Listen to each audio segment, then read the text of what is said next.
So I'm not going to give too much away about this week's podcast because I have a very special guest. I'm not going to tell you who it is, but all I'm going to say is she's called Auntie. So look out for it. But anyway, in the course of this discussion for this week's podcast, a topic came up and it was talking about cheating.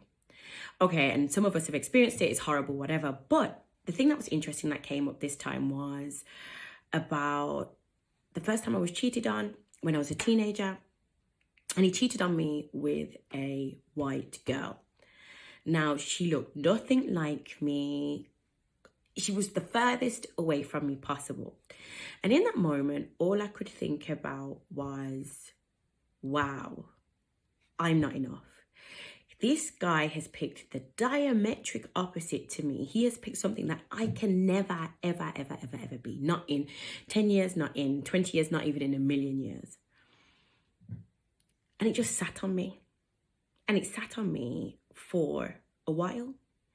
And I remember taking that baggage into life, into relationships, into everything, because it felt like, hold on, you're meant to be in a loving situation and this person chooses someone who isn't like you. And recently, as I was thinking about it after this podcast, it was when I realized that this pressure that you have, or this pressure that I had, or that feeling that I had, is something that we face subconsciously every single day.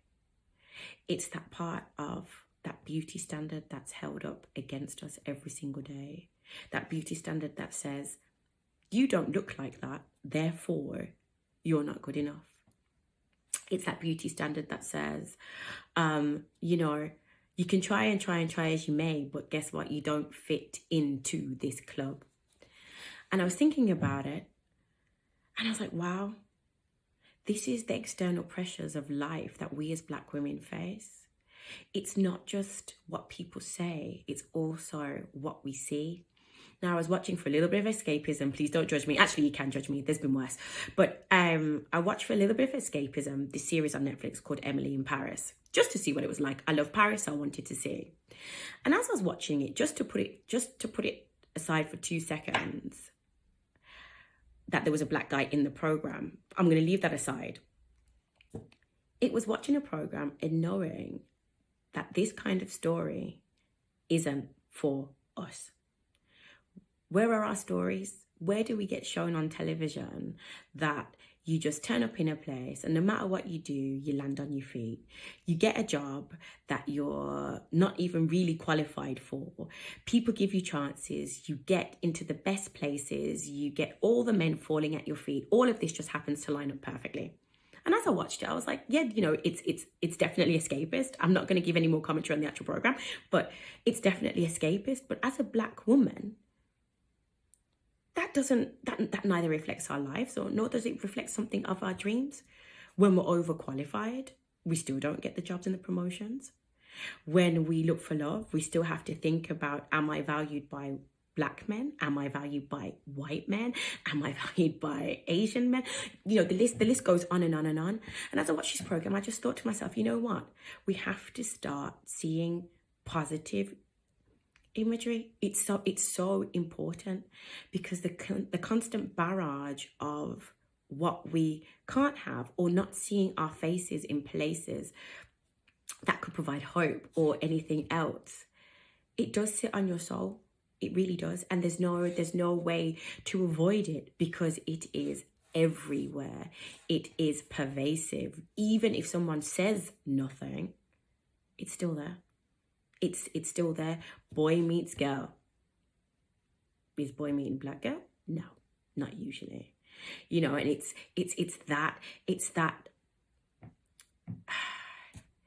that constant, never-ending devaluation in all forms. And that's what gets me. And that's why it's all the more important that we genuinely take care of ourselves, that we affirm to ourselves how beautiful we are, that we affirm to ourselves how intelligent we are, that we go looking in different places. And when I say looking in different places, I mean the right places, in ourselves, in good friends, in family, that level of validation. Because the reality is, until there are more changes, we won't be validated in the ways we need. And we have to learn how to preserve that, and we have to learn how to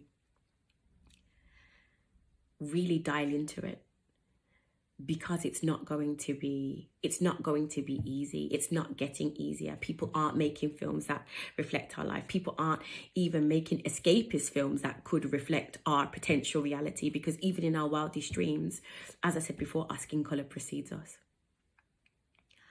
So my final thing is just really that we take the time, and it's so important, it's so critical that we take the time for ourselves, because nobody else is going to do it for us. We take the time to build ourselves up. I can't keep saying this enough. We have to build ourselves up. We have to nourish ourselves, because it is going to be an uphill struggle to get to the point where we need to. And when I say an uphill struggle, it doesn't mean it's insurmountable. It's not. That's what I have to say. That's the good news. It's not an insurmountable struggle. You can get there. We do get there. We can do it. It's just we have to understand, and other people have to understand that this is what we go through on a daily basis. So when people want to ask you, well, what is it like? What is life like being a Black woman? The truthful answer is, everywhere you turn, the answer is you're not good enough. But I challenge that. It's not that we're not good enough. As I still say, a Black woman who knows that she's got it going on is a force to be reckoned with. So, where are all my forces? I'm waiting to meet you.